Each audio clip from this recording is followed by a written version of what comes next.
মুসলমানেরা মনোযোগ দিয়ে শুনেন কি বুঝাতে চাই। সাহাবীরা নিজের মতো করে জিহাদের ফান্ডে দান করতে লাগলে,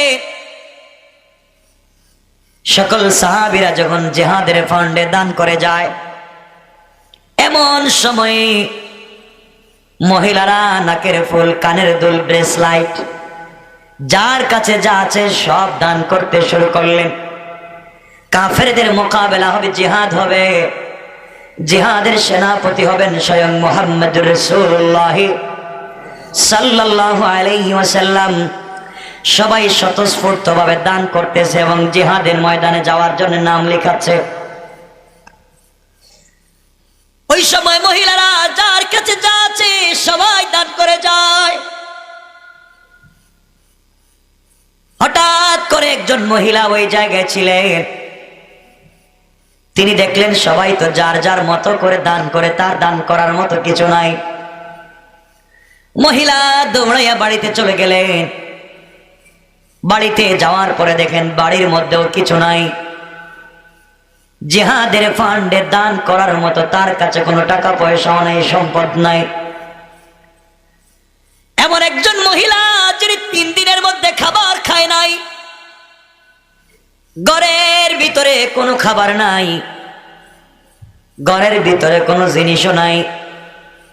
যেই জিনিসটা তিনি জিহাদের ময়দানে দান করবেন, জিহাদের ফান্ডে দিবেন।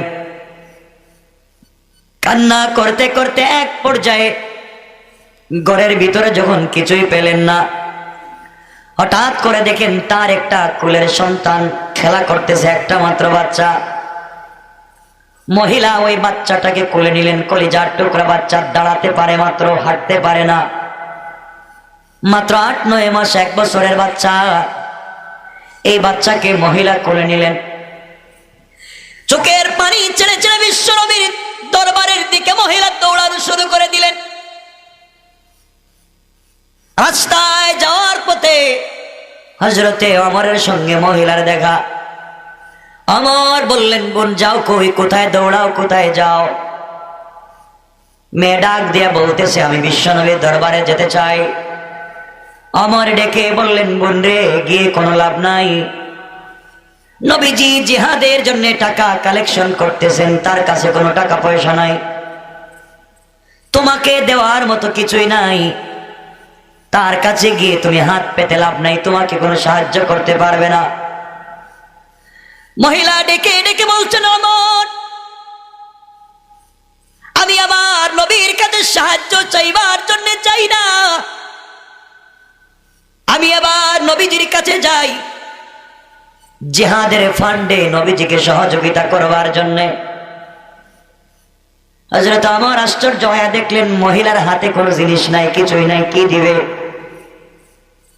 মেয়েটা সামনের দিকে দৌড়ায়। কিছু দূর যাওয়ার পরে হযরতে আবু বকর সিদ্দিকের সঙ্গে দেখা। আবু বকর সিদ্দিক ডাক দিয়া বললেন, বোন দৌড়াও কই?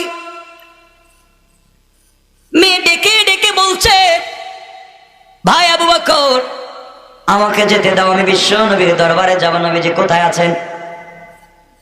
আবু বকর বললেন, গিয়ে কোনো লাভ নাই, নবীজি তোমাকে কোনো সাহায্য করতে পারবেন না। মেয়ে ডাক দিয়া বলছেন, ভাই আবু বকর, বিশ্ব নবীর কাছে সাহায্য চাইবার জন্য যাই না, আমি যাই নবীজিকে জিহাদের ময়দানে সহযোগিতা করতে। একজন মহিলার ঘরে খাবার নাই, স্বামীও নাই, ঘর নাই, বাড়ি নাই, কোনো সম্পত্তি নাই। এরপরেও তারা নবীজিকে কতটুকুন ভালোবাসতেন, ইসলামের জন্য তাদের কোরবানি কেমন ছিল চিন্তা করেন। মহিলা দৌড়াই আমার নবীর সামনে পৌঁছে গেলেন, সালাম দিলেন। বিশ্ব নবী ডেকে বললেন, মা রে, তুমি আমার কাছে কেন এসেছো এই কঠিন সময়? মদিনার মধ্যে দুর্ভিক্ষ, কারো কাছে কোনো সম্পত্তি নেই, তোমাকে কি সহযোগিতা করব? মহিলা ডেকে ডেকে বলছেন, ইয়া রাসূলুল্লাহ, ইয়া হাবিবাল্লাহ, আল্লাহর পয়গম্বর, আমি আপনার কাছে কিছু চাইতে আসিনি, আমি এসেছি এই জিহাদের ময়দানে আপনাকে ছোট হলেও কিছু সহযোগিতা করতে চাই, কোন সুবহানাল্লাহ। আমার নবী বললেন, মারে কি সহযোগিতা করতে চাও বলো। এবার মেয়ে ডাক দিয়া বলছেন, আল্লাহর পয়গম্বর, পারস্যের বাদশা যখন আপনাকে চিঠি দিয়েছে, এই চিঠি পাওয়ার পরে আপনি যখন জিহাদের ডাক দিয়েছেন, পুরুষ সাহাবীরা যে যেভাবে পারে জিহাদের ময়দানে যাওয়ার জন্য নাম লেখায়, মদিনার ছোট্ট ছোট্ট তরুণ আর যুবকেরাও নাম লেখায়, ওরা জিহাদে যেতে চায়। যার কাছে যে সম্পত্তি আছে ওই সম্পত্তি জিহাদের ফান্ডে দান করে দেয়। আল্লাহর পয়গম্বর, আমি দেখলাম মহিলারা নাকের ফুল কানের দুলও দান করে দিচ্ছে। আল্লাহর পয়গম্বর, আমার কাছে কোনো জিনিস নাই। আমি দৌড়াইয়া বাড়িতে চলে গেলাম,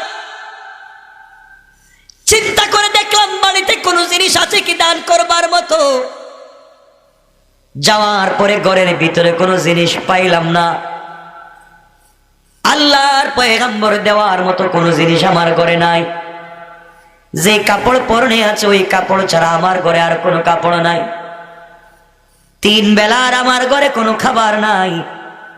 যেই প্লেটে আমি খাই, প্লেট ছাড়া আমার কাছে এক্সট্রা কোনো জিনিস নাই। আল্লাহর পয়গম্বর, আমার কাছে একটা টাকাও নাই। আমার নাকের ফুল কানের দুল প্রেস লাইট, আমার সম্পত্তি বলতে কিচ্ছু নাই।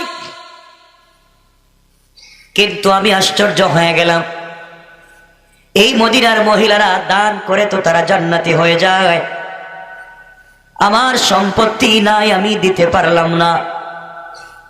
আমি একজন সাহাবীর স্ত্রী, আমার স্বামী কিছুদিন আগে আপনার ডাকে জিহাদে শরীক হয়ে শহীদ হয়েছেন। হঠাৎ মনে পড়ে গেল আমার স্বামী যেই দিন জিহাদে চলে যায়,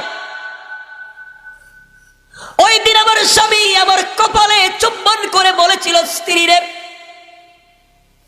আল্লাহর নবীর ডাকে সাড়া দিয়ে জিহাদে গিয়ে আমি শহীদ হয়ে যেতে পারি, আমি জিন্দেগিতে কোনোদিন ফিরে নাও আসতে পারি, কিন্তু স্ত্রী তোমার পেটে আমার একটা আমানত আছে, সন্তান আছে। ওগো আল্লাহর পয়গম্বর, ওই সময় আমি 2-3 মাসের প্রেগন্যান্ট ছিলাম। আমার স্বামী আমাকে বলছেন, স্ত্রী আমার, তোমার পেটে আমার একটা আমানত আছে, আমি যদি শহীদ হয়ে যাই, আমার সন্তান ছেলে হবে না মেয়ে হবে আমি জানি না। স্ত্রী রে, আমি যদি শহীদ হয়ে যাই, আমার সন্তান যদি ভূমিষ্ঠ হয়, আমার সন্তানটাকে তুমি আমি যেই রাস্তায় শহীদ হব ওই রাস্তায় দান করে দেওয়া। আল্লাহর পয়গম্বর, আমার স্বামী জিহাদের ময়দানে শহীদ হয়ে গেলেন। কিছুদিন পরে আল্লাহ আমাকে একটা পুত্র সন্তান দান করলেন। এই সন্তানটা এখন দাঁড়াতে পারে আল্লাহর পয়গম্বর এই যে আমার কোলে। স্বামী চলে যাওয়ার সময় যে ওসিয়ত করেছে, ওই ওসিয়তটা আমার